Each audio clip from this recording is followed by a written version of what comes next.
Terima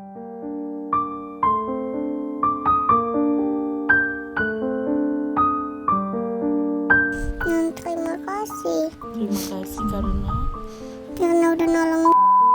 nggak usah nangis, nggak usah sedih. Sudah sayang, sudah. Mereka tidak akan bisa lupa, traumanya itu tidak akan pernah hilang. Ya, selamatkan perempuan dan anak-anak yang terlantar kayak aku yang tersakitin.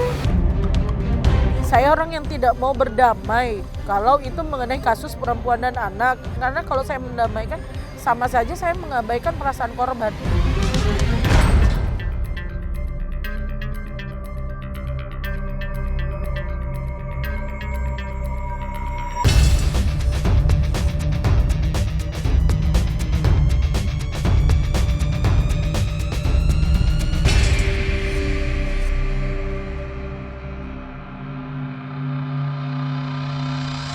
Sampai jam 12.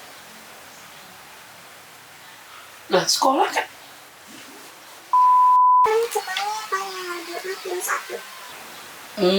Jadi selesai ngemis baru sekolah. Oh, ngemisnya setiap hari Jumat aja. Kalau hari-hari lain jualan sayur itu Itu ada dikasih nggak gitu? Enggak. nggak dikasih, jadi buat mama aja sama bapak. Iya. Digunakan buat apa sama mereka? Buat itu mabuk-mabukan. Buat majikan. Mau ketemu nggak sama mama? Lem? Kenapa? Takut. Takut kenapa? Aku dimarahin. Kenapa nangis? Nggak usah nangis. Gadis kecil itu masih sangat anak-anak, Sayang mama ya. tapi ia harus menanggung sebuah kisah yang tak layak. Tawa canda ceria khas anak usia 10 tahun itu tertutup dengan sebuah tangis yang tak terdengar. Luka yang tidak terlihat. Baru terungkap ya pada saat begitu anak itu udah kami selamatkan malam-malam.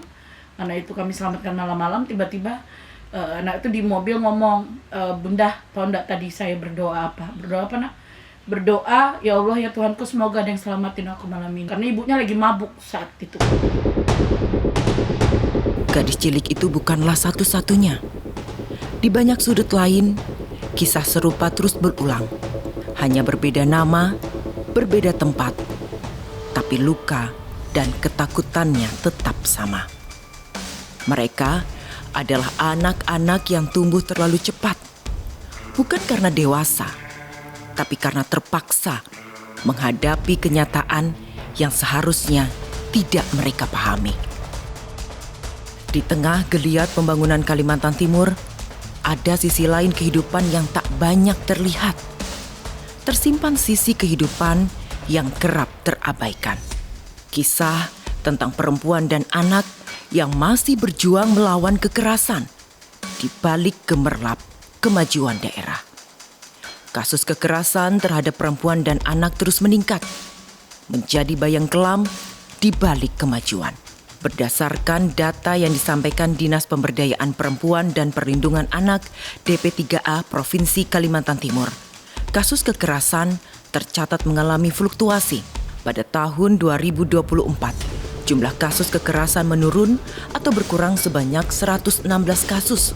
Namun, pada tahun ini, hingga 31 Agustus 2025, menunjukkan masih terdapat 916 kasus, yang jika dirata-rata, jumlah tersebut setara dengan sekitar 114 kasus per bulan, atau 3 sampai 4 kejadian per hari. Kami di 2024 itu ada sekitar 75 kasus. Di 2025 ini belum, tadi hitungan terakhir ya di bulan Juli itu sudah ada 53 kasus gitu. Jadi kalau kita lihat sih peningkatannya itu kadang ada di 30%, 40%, bahkan di medio 2023 itu peningkatan sudah hampir 80%. gitu. Jadi dia grafiknya naik turun karena kasus-kasus seperti ini ibarat gunung es. Jadi di bawah itu banyak, tapi di atas itu sedikit yang terlihat. Karena itu tadi masih banyak mereka tidak mau mengadu, tidak mau melapor dengan kalimat tadi takut, aib.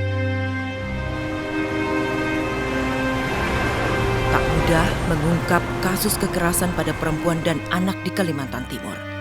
Banyak di antara mereka yang memilih diam, bukan karena tak ingin bicara, tapi karena takut tidak dipercaya. Diperlukan sebuah pendampingan dan pendekatan khusus agar korban mampu bersuara, agar luka yang disembunyikan perlahan bisa terbuka dengan keberanian.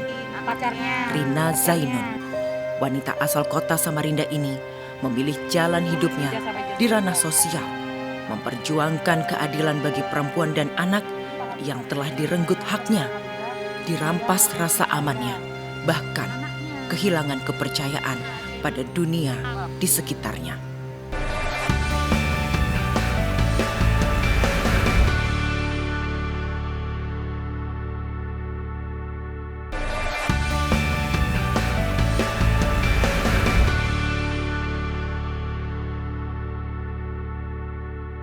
Jadi izin Pak Suryo, ini kami dari TRS BPA membawa korban untuk kronologi.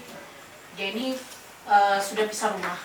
Nah, kenapa saya terjun di dunia advokasi, pendampingan kasus terhadap perempuan dan anak?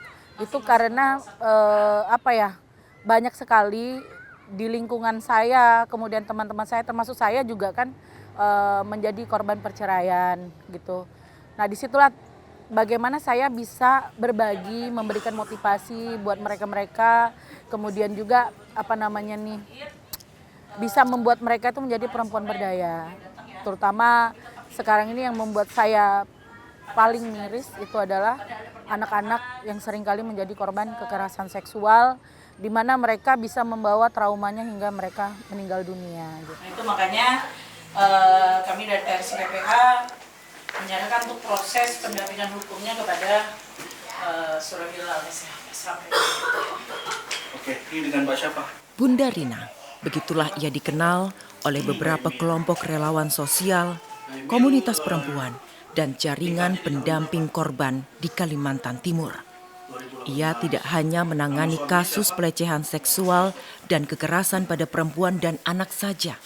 Lebih dari itu, ia juga membantu banyak perempuan memperjuangkan keadilan, terutama mereka yang berjuang untuk hak asuh anak yang tersisih dalam proses hukum atau kehilangan keberanian untuk memperjuangkan diri sendiri. Oke, sebelum saya mengetahui terkait perebutan hak asuh anak ini, alasan perceraiannya dikarenakan apa?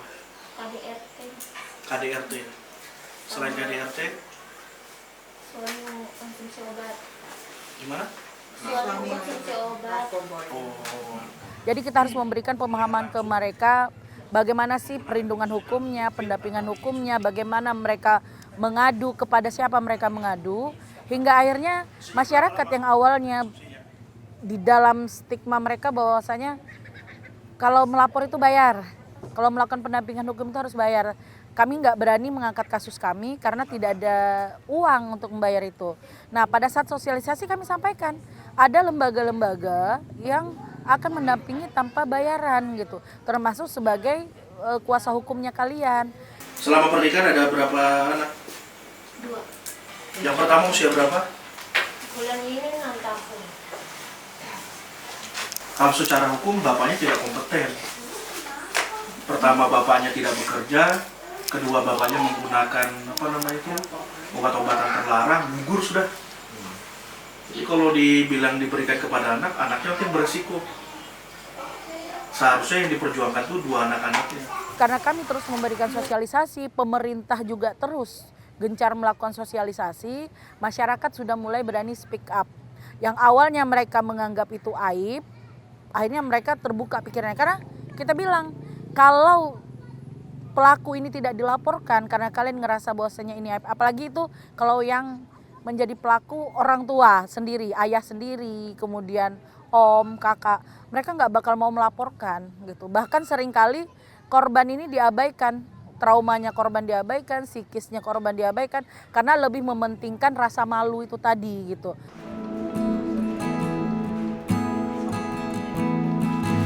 Dalam setiap kasus yang ia tangani, Bunda Rina tidak pernah berjalan sendiri. Ia aktif berkoordinasi dengan pihak kepolisian, terutama unit perlindungan perempuan dan anak. Maaf mengganggu. Silakan. Selalu membawakan Anda masalah. Apa kabar? Baik. Silakan duduk dulu. Oke. Ia mau koordinasi sih. Bagaimana? Ya, gimana kabarnya bukan itu? Kabar baik. Itu tanya sih koordinasi masalah yang kemarin gitu. Jadi nanti itu dari kuasa hukum itu kan meminta SP2HP tentang kasus adik yang kemarin dugaan dijual oleh ibunya. Tapi kan sementara ini kan kita masih concern di persetubuhan yang dilakukan oleh bapak tirinya. bapak tirinya. Nah itu gimana Bu perkembangannya gitu? Apa namanya nih ayahnya sekarang nih ayah tirinya? Nah, jadi dari pihak kami kemarin sudah memanggil ayah tirinya dan kata kakak sebagai tersangka. Kita sebagai wanita itu harus speak and rise and speak, berani berbicara dan berani melaporkan. Jadi untuk saat ini tingkat kekerasan perempuan dan anak yang berani melaporkan udah meningkat. Jadi berarti kan masyarakat Kota Samarinda tuh mempercayai kami untuk melaporkan kejadian yang terjadi pada mereka. Jadi untuk saat ini Polres Samarinda menangani 53 kasus dan alhamdulillah setengah dari 52 kasus itu sudah selesai semua. Dan untuk sisanya saat ini sedang lidik dan dalam proses hukum. Oke, siap. Terima kasih banyak Bu Kia. Artinya kan kasus ini tetap jalan. Ya, kita tidak tergesa sih. Yang penting semua cukup bukti saksi untuk bisa penetapan tersebut gitu. Terima kasih. Kita tetap minta bantuan Mbak Rina ya. Oke, siap. Melalui kerjasama ini, setiap laporan korban diupayakan untuk segera ditindaklanjuti agar tidak berhenti di meja pengaduan. Bunda Rina juga memastikan bahwa korban tidak kembali menjadi korban oleh sistem yang lamban atau tidak berpihak. Pendalaman lagi ya. Kami terima kasih kepolisian, terutama di bawah komandonya Mbak Kini fast respon terhadap kasus seperti ini, terutama kasus yang lagi viral ini kan jadi sorotan nasional, terutama dari Kementerian PPA. Nah hingga akhirnya kan Kemensos juga turun gitu. Nah, itu sebenarnya menjadi PR buat kami semua ya, karena terkait perlindungan perempuan dan anak yang terjadi saat ini bukan hanya tanggung jawab dari pihak kepolisian, tetapi ada juga instansi-instansi samping yang harus bertanggung jawab seperti pemerintahan, kemudian dari dinas-dinas yang lain, dan semua itu alhamdulillah kemarin kami berkolaborasi dengan tim TRC Provinsi Kaltim yang kebetulan ada dipimpin oleh Mbak Rina Zainun Asli, itu yang membantu kami, banyak membantu kami ketika membuka tabir misteri kenapa selama ini ada sih peningkatan kriminal yang terjadi di lingkungan perempuan dan anak, apalagi kekerasan itu nggak cuma dari perempuan tapi anak juga menjadi korban kekerasan. Jadi Mbak Rina yang membantu kami, membantu memediasi, bahkan membantu kami untuk mencari titik terang di mana sih saksi-saksi yang bisa kami temukan.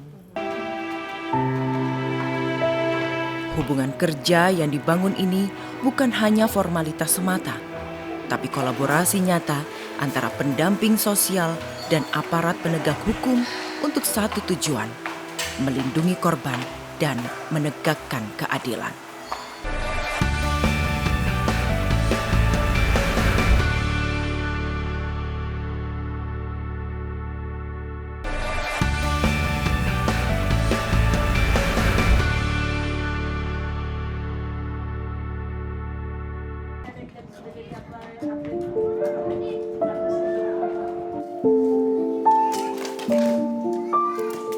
Perjuangan Bunda Rina tidak hanya mencari keadilan, tetapi juga bagaimana memastikan keberlangsungan hidup para korban, khususnya anak-anak yang menjadi saksi bisu dari kekerasan dan juga penelantaran.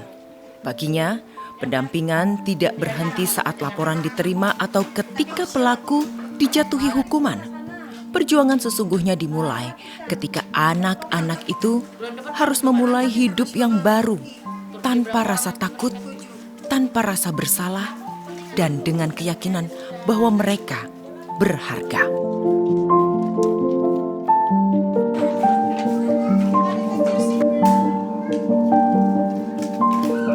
Agar anak-anak korban kekerasan, pelecehan, dan penelantaran dapat tumbuh kembali dengan rasa percaya diri dan perhatian yang layak, Bunda Rina tidak berhenti pada pendampingan hukum. Ia juga membangun koordinasi dengan berbagai panti asuhan dan rumah aman, tempat di mana anak-anak itu bisa mendapatkan kasih sayang dan perlindungan yang seharusnya mereka miliki sejak awal. Jadi di tempat ini banyak sekali anak-anak korban yang kami titipkan. Jadi yang memang anak-anak tidak dikehendaki baik oleh orang tua ataupun keluarganya, dan bahkan anak-anak yang menjadi korban-korban penganiayaan gitu. Ditempatkanlah di sini, mereka mengikuti homeschooling, mereka menjadi tahfiz Quran, kemudian mereka juga dididik untuk menjadi atlet panahan.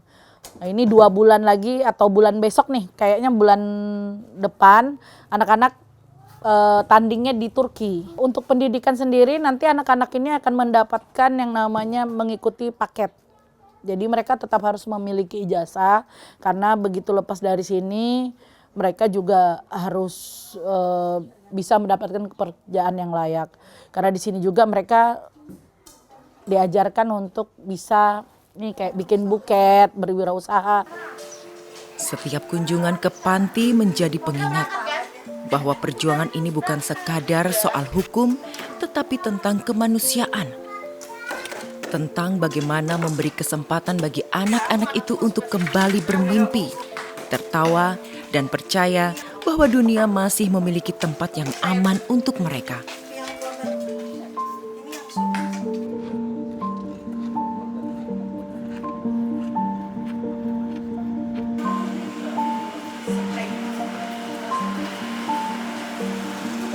Sementara bagi para korban perempuan, perjuangan Bunda Rina tidak berhenti pada pemulihan dari trauma.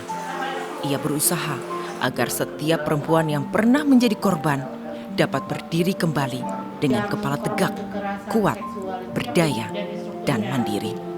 Untuk kali ini, Bunda Rina aktif mencari berbagai kesempatan program pengembangan kemampuan dengan lembaga pelatihan. Nah, kami selalu berkoordinasi untuk korban-korban, baik pemulihannya secara psikologisnya maupun untuk pendidikan mereka. Dan kita kerjasama dengan pihak BPPP untuk mengadakan pelatihan-pelatihan. Jadi kita tidak hanya di hulu tapi sampai ke hilirnya gitu. Apa sih yang menyebabkan mereka menjadi korban? Faktor ekonomi, pendidikan, nah itu harus kita tuntaskan gitu. Jangan sampai kita membantu korban-korban ini hanya pada saat pendampingan hukum, selesai pelaku diponis, kita nggak peduli lagi dengan korban, enggak. Kita tetap memperhatikan itu agar apa? Agar korban bisa menjalani kesehariannya dengan normal.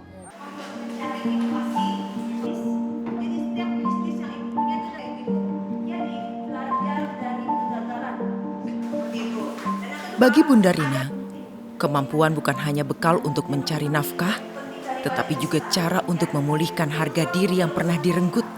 Perempuan yang berdaya menjadi fondasi bagi keluarga yang kuat dan masyarakat yang lebih manusiawi.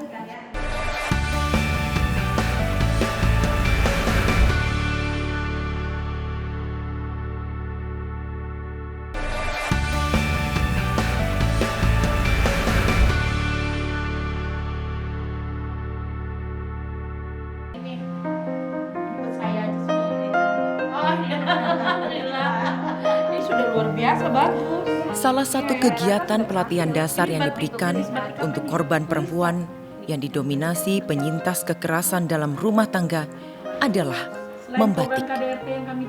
Melalui kegiatan ini, Bunda Rina berharap para korban dapat memiliki keterampilan baru yang berguna untuk menunjang kemandirian ekonomi mereka. Semoga usahanya makin sukses. Makin banyak lagi mengakomodir perempuan-perempuan yang memang tidak punya kemampuan. Kegiatan membatik dilakukan secara rutin dengan melibatkan pelaku usaha lokal. Seperti program magang, para korban diikutkan di kegiatan produktif yang sesuai dengan minat dan bakat dari para korban perempuan ini. Jika ada korbannya memang harus diberi sebuah pelatihan atau pembekalan keterampilan ya, dari Rumah Putri Sapril itu welcome aja terus kita lihat korban ini condongnya apa, jadi pembekalannya bentuknya apa. Tapi kalau untuk bentuk pelatihan salah satunya membatik, selain membatik ada menjahit, terus ada menyulam, ada banyak sih, kan dalam membatik itu ada banyak pecahan-pecahannya, ada mencantingnya, ada mewarnainya, ada perebusannya. Nanti korban ini akan ketemu saya tuh cocoknya di mananya, seperti itu. Selain melatih keterampilan, kegiatan membatik juga menjadi bagian dari proses pemulihan psikologis bagi para korban. Membantu mereka membangun kembali kepercayaan diri dan rasa percaya terhadap lingkungan sekitarnya. Ya membuat menambah ilmu lah, wawasan lagi. Siapa tahu dengan begini bisa punya usaha sendiri, menambah ilmu juga supaya nggak stres. Pelatihan membatik ataupun kegiatan kemampuan dasar seperti ini menjadi sangat penting, sehingga para perempuan korban kekerasan tidak hanya pulih secara mental, tetapi juga memiliki kemampuan untuk mandiri dan berdaya di masa depan. Karena hingga saat ini, menurut Bunda Rina, masih banyak perempuan korban kekerasan dan pelecehan seksual yang terperangkap dalam ketakutan dan terpenjara oleh rasa tak berdaya. Khawatir tidak bisa menjalani hidup jika pisah dari pasangannya, yang ironisnya justru adalah pelaku. Sudah ada beberapa, ada yang kita ikutkan pelatihan menjahit, punya butik sendiri. Kemudian yang kita ikutkan misalnya pelatihan baking, mereka sudah punya toko, paling enggak warung, ada yang usaha gerobakan gitu. Di tengah bayang-bayang itu, hadir sosok yang menyalakan keberanian. Bunda Rina Zainun, relawan perempuan yang memilih untuk tidak diam, menjadi ibu, sahabat, pelindung, dan penguat bagi mereka yang hampir menyerah. Bagi Bunda Rina, keadilan, kekuatan, dan kemandirian harus dimiliki oleh seluruh perempuan dan anak-anak di Kalimantan Timur.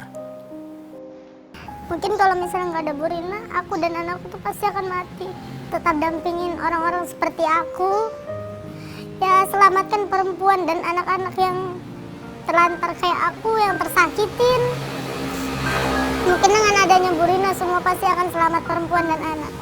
Di luar sana lebih banyak yang lebih susah dari aku. Yang kami cari di dalam kami bertersi adalah senyum dan ketawa dari orang-orang yang mengalami masalah. Pada saat mereka datang kepada kami menangis, pada saat setelah kami bantu mereka tertawa, itulah yang kami cari.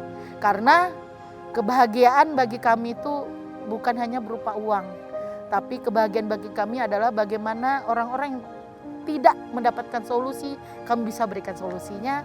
Yang mereka bersedih, mereka bisa bahagia.